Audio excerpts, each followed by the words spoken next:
Hi, it's your coach Joe Lucas, and I want to spend a little time with you today and talk to you about the opportunity that all of us have when the markets get a little sideways, a little volatile, maybe a little pullback.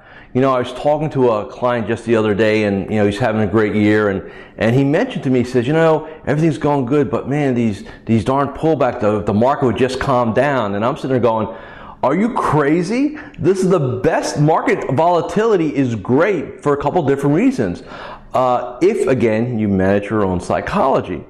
Market volatility is good for a couple different reasons. First off, it makes people more aware. Part of the challenge I think a lot of us in the industry have had is, good markets, what I call hide all practice faults. So good markets hide all practice faults. So what do I mean? Well, if you have a client or if an advisor has a client and, maybe we're not doing our touch base calls, we're not doing our reviews, maybe we're kind of, the advisor's being a little lazy, as long as that person sees their statement going up, a lot of times they kind of give people a pass. Well, I'm not hearing from my person, but hey, I'm making money, so good. And then we kind of get lulled into this complacency. And then all of a sudden we start getting some market gyrations, which is good because now all of a sudden complacency is replaced by concern.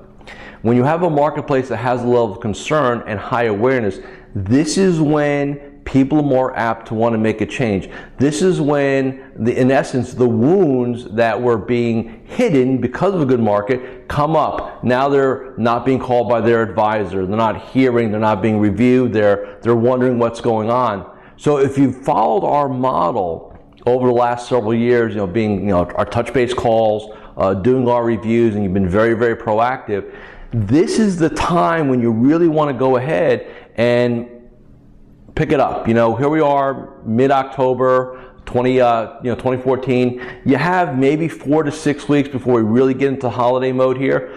I challenge each and every one of you to really kind of put together a list of all your clients, connect with them, remind them that, look, if they've got friends, family, colleagues, hey, you're here. If they need an ear, a voice, somebody to talk about, somebody to strategize, especially if they're not hearing from their own advisor. And then also what I'd recommend you do is specifically, and not just kind of put out a newsletter and all that, but specifically reach out to your prospects in your pipeline and just, I would like to call, take their temperature. How are they feeling about things? How are they feeling about the markets? How are they feeling about the economy in general? And quite frankly, you're probably going to ask them questions that their current advisor has not asked, and that has tremendous value.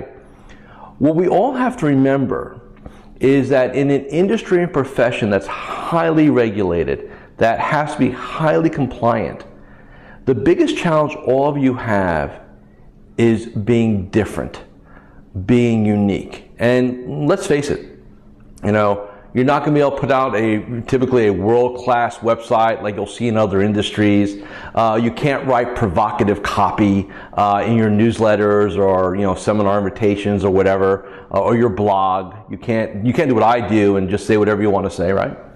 So what's left? What's really left in our industry? Your behavior, how you act, what actions you take. That is the key differential.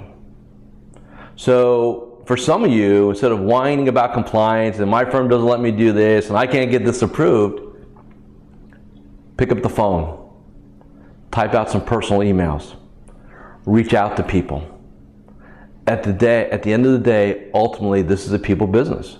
And I'm going to talk about this in another blog, but I want to bring this up. I've seen a lot of professional salespeople come in our industry in my career. A lot. From mortgage people to pharmaceutical reps, highly trained individuals. A lot of them fail. In fact, the majority of them fail. And in the training departments, and people sit there and say, I don't understand how somebody who's so polished, so good in selling fails in our business. I'm going to tell you why. It was an epiphany I had just a few days ago. This is no longer a sales business. This is a relationship business. And there are key distinctions, which I'll get into at another time, between a sales psychology and a relationship psychology. So with that being said, let's go ahead and take some action, right? Let's get proactive. And finally, we're almost 2/3 full with our 2015 business planning event in Orlando, Florida. There'll be a new module. We're going to be introducing some changes to our process, make it more powerful and in essence more simple. Love to see you. So if you have any designs on making 2015 your best year ever, your breakout year, you owe it to yourself to spend 2 days with me working on that plan. So with that being said, thank you for listening and allowing me to come into your world and share some of my nuggets of experience. And I look forward to being with you again very, very soon.